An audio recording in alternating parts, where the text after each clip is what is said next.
Dimanche 9 juin, lors de son allocution, le président de la République Emmanuel Macron a annoncé la dissolution de l'Assemblée nationale.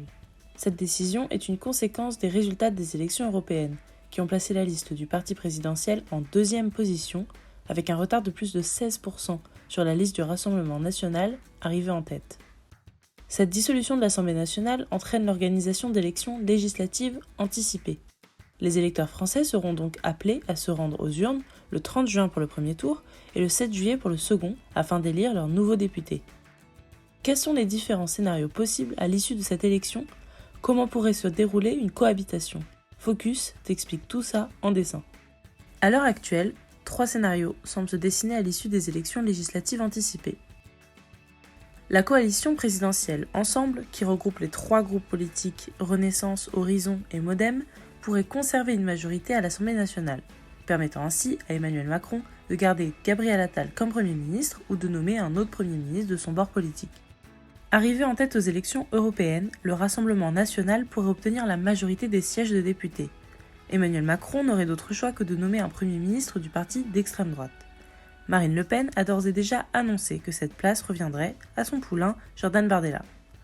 Côté CV, il est doté d'aucun diplôme après le bac et d'aucune expérience professionnelle en dehors de la politique.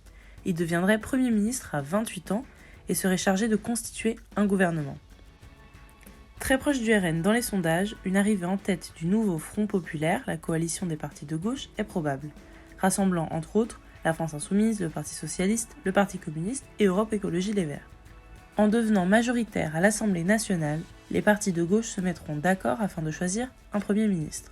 Si Jean-Luc Mélenchon s'est dit prêt, il a bien précisé qu'il ne s'imposera pas aux autres partis. D'autres noms circulent, comme François Ruffin ou encore Laurent Berger.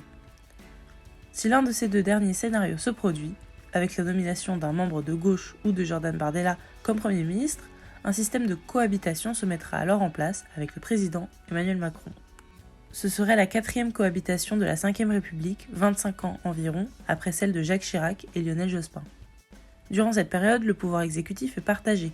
Le président de la République conserve surtout les pouvoirs régaliens, notamment en matière de défense et de politique étrangère, tandis que le Premier ministre s'occupe de la politique intérieure et de la mise en œuvre des lois en tant que chef du gouvernement.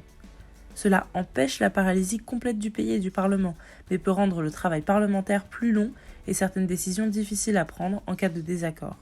Pour le moment, les scénarios conduisant à une cohabitation avec soit le Rassemblement national, soit le Front populaire sont en tête des sondages.